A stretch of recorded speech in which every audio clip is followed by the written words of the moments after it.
Imaginez un instant que vous êtes le gardien d'une forteresse médiévale. Pendant la journée, vous êtes sur les remparts, l'épée à la main, l'œil vif, scrutant l'horizon. L'ennemi le sait. Vous attaquer de front serait un suicide. Alors, il attend. Il attend que le soleil se couche, que la fatigue alourdisse vos paupières et que vous déposiez vos armes pour sombrer dans le sommeil. C'est à ce moment précis que la véritable guerre commence. Mes amis, je vous parle aujourd'hui avec une gravité particulière. Mon passé dans les rangs de l'occultisme m'a appris une vérité que le monde moderne tente désespérément d'étouffer. Le sommeil n'est pas un simple processus de récupération biologique. C'est une extension de votre existence spirituelle. Si vous croyez que vos rêves ne sont que des décharges neuronales aléatoires, vous êtes déjà en train de perdre une bataille cruciale. Le monde des ténèbres adore votre ignorance, car un homme qui ne sait pas qu'il est attaqué est un homme qui ne se défend pas. Dans cette vidéo monumentale, je vais exposer une stratégie que peu osent aborder, la création d'hôtels spirituels au sein de vos rêves. Nous allons voir comment des entités architecturent vos scénarios nocturnes pour infiltrer votre réalité. Ce n'est pas du mysticisme de bas étage, c'est de la mécanique spirituelle pure. Considérez votre esprit comme un système d'exploitation complexe. Même quand l'écran est éteint, des processus tournent en arrière-plan. Si vous n'avez pas installé de pare-feu spirituel, des entités sombres injectent des codes malveillants dans votre subconscient pendant que vous dormez. Je vais vous donner les clés pour identifier ces attaques, pour comprendre la différence entre un rêve de fatigue et une manipulation occulte. Et surtout, nous allons apprendre ensemble comment démanteler ces hôtels, pièce par pièce. Avant d'entrer dans cette révélation qui va changer votre manière de dormir, je vous demande de cliquer sur le bouton « J'aime ». Faites-le comme un acte d'affirmation de votre autorité. Et dites-moi maintenant dans les commentaires, depuis quelle ville ou quel pays nous écoutez-vous? Que vous soyez en France, au Canada, en Côte d'Ivoire, en Haïti ou ailleurs, sachez que votre présence ici n'est pas un hasard. Vous faites partie d'une armée qui refuse de dormir dans l'illusion. Êtes-vous prêt à briser les chaînes de la nuit? Alors, entrons dans le vif du sujet. Partie 1. L'anatomie de l'hôtel nocturne. Quand le rêve devient une prison. Pour comprendre comment un rêve peut devenir un hôtel, il faut d'abord redéfinir ce qu'est un hôtel dans le monde de l'esprit. Un hôtel n'est pas forcément une table en pierre avec des bougies. Un hôtel est un point de contact constant. C'est un lieu de rendez-vous où une puissance spirituelle reçoit une offrande pour agir dans le monde physique. Dans la Bible, les patriarches bâtissaient des hôtels, là où Dieu s'était manifesté. Mais l'ennemi, ce grand imitateur, utilise la même technologie. Un hôtel spirituel dans votre sommeil se construit par 3 éléments: la vulnérabilité, la répétition et votre accord émotionnel. L'ennemi ne peut pas entrer dans votre vie comme il veut. Il a besoin d'une légalité. Et le moyen le plus simple d'obtenir cette légalité est de vous faire construire l'hôtel vous-même par votre réaction au rêve. Prenons un exemple que beaucoup d'entre vous ont vécu. Vous rêvez que vous retournez dans votre maison d'enfance, mais l'ambiance est sombre, pesante. Vous voyez des membres de votre famille décédés ou des visages déformés. Vous vous réveillez avec une sensation de lourdeur, une tristesse inexplicable qui vous suit toute la journée. Qu'est-ce qui vient de se passer? L'entité n'a pas besoin de vous posséder physiquement si elle peut installer un hôtel de mélancolie dans votre esprit. Si ce rêve se répète et que chaque matin vous vous dites « ma vie est triste, je n'avancerai jamais », vous venez de déposer une offrande sur l'autel de l'ennemi. Vous avez donné raison à l'illusion.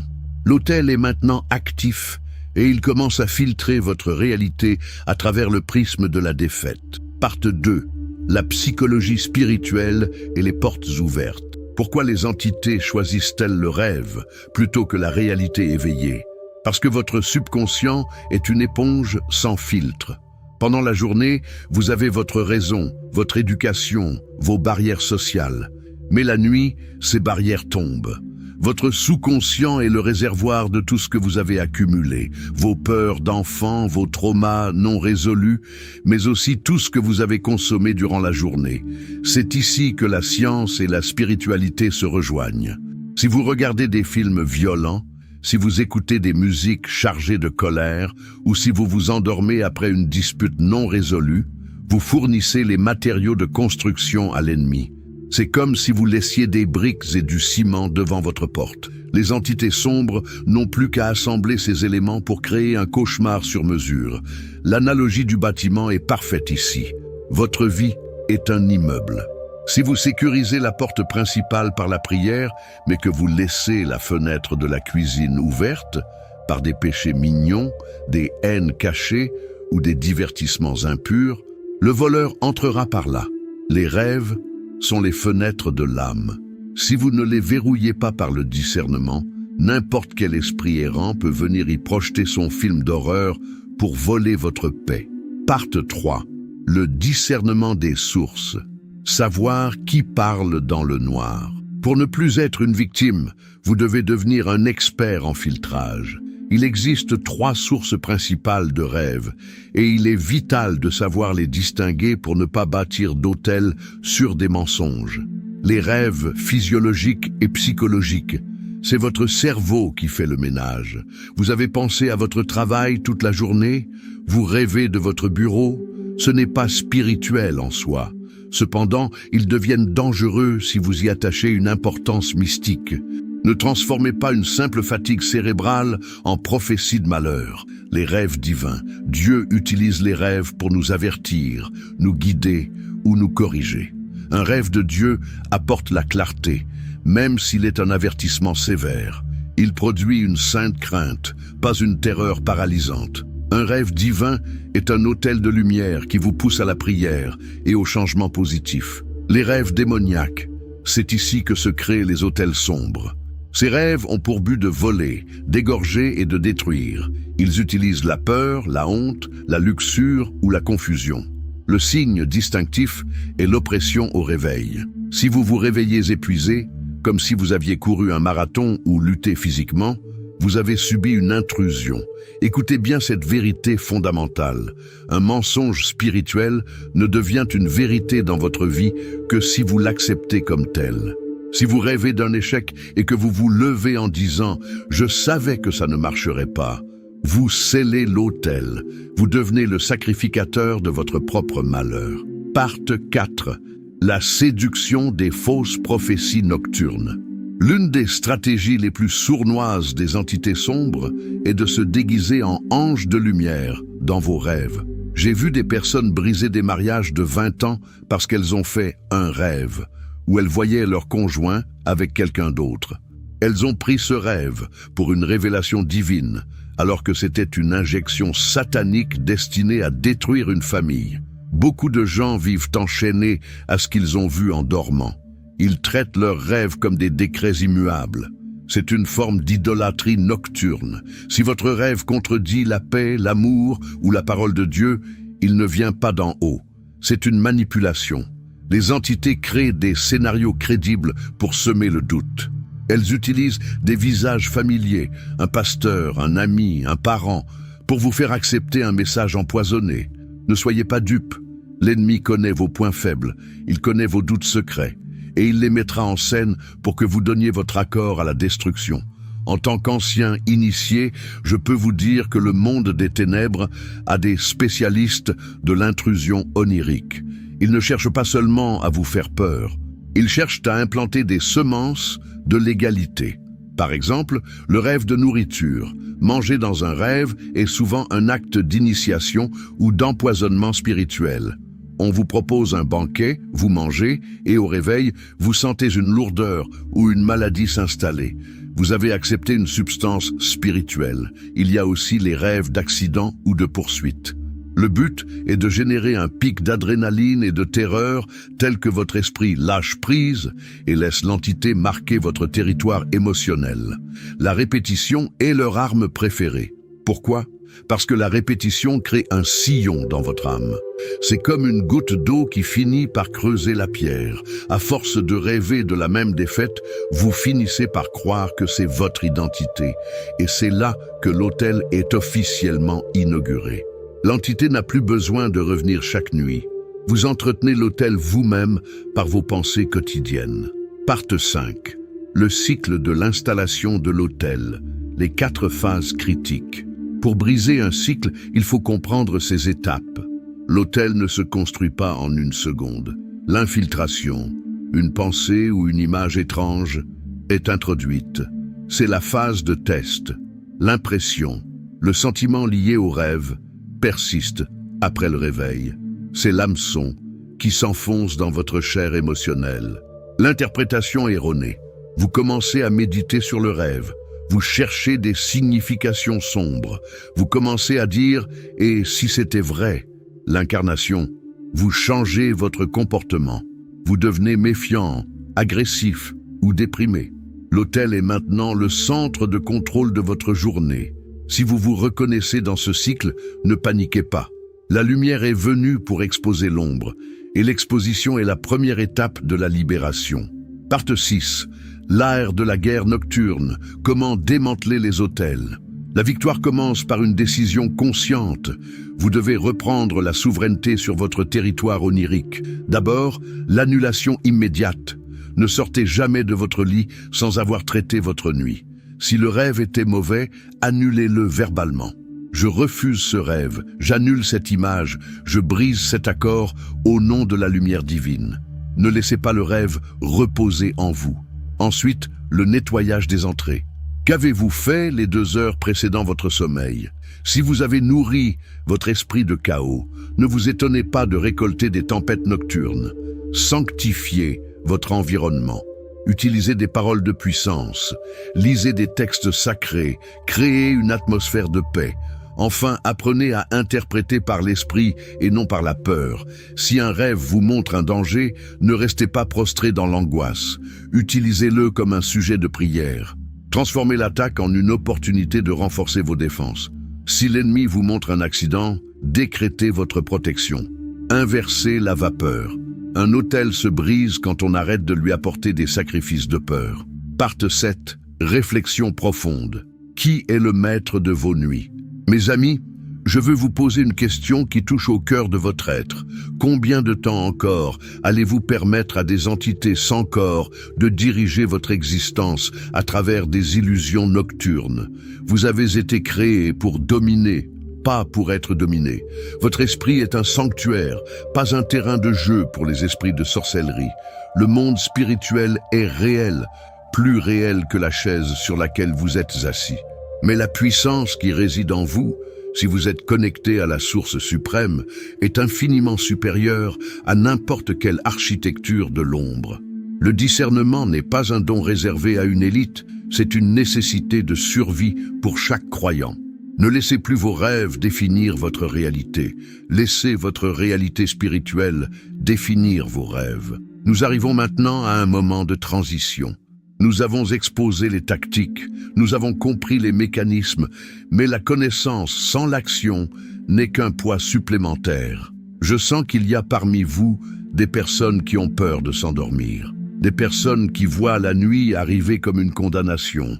Je veux que vous sachiez que je suis là, avec vous.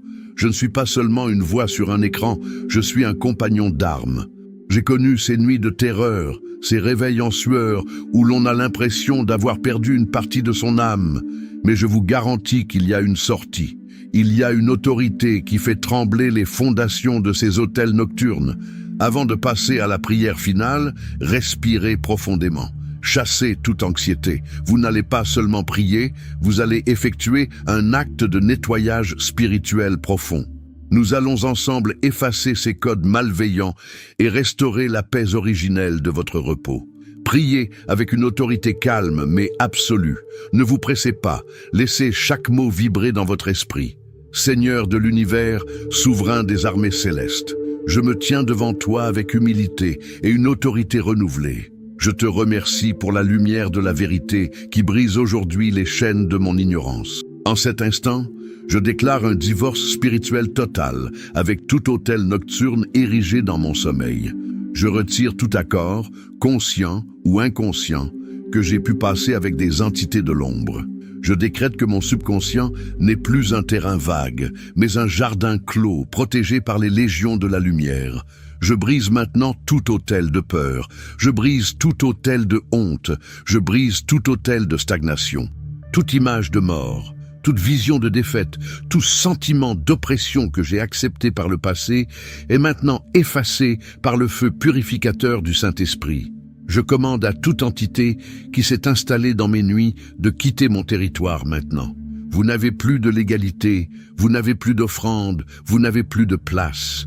Père, je te demande de saturer l'atmosphère de ma chambre et de ma maison de ta présence glorieuse. Que mon sommeil soit un temps de révélation divine, de repos profond et de restauration physique et spirituelle. Je demande que mes rêves soient désormais des canaux de ta sagesse et de ta paix. Seigneur, donne-moi le discernement immédiat. Que dès mon réveil, mon esprit soit capable de séparer le grain de l'ivraie. Je déclare que je suis libre. Je ne suis plus l'esclave de mes rêves. Je suis le maître de mon destin sous ta direction. Mon esprit est un autel qui ne brûle que pour toi et pour toi seul. Je me réveillerai chaque matin avec une clarté nouvelle, une force indomptable et une vision pure. Au nom puissant de Jésus-Christ, mon libérateur. Amen. Prenez un moment pour rester dans ce silence. Ne coupez pas ce flux. Ressentez la légèreté qui s'installe. Peut-être sentez-vous un poids quitter vos épaules ou votre poitrine. C'est l'autel qui s'écroule. Continuez à parler à Dieu avec vos propres mots.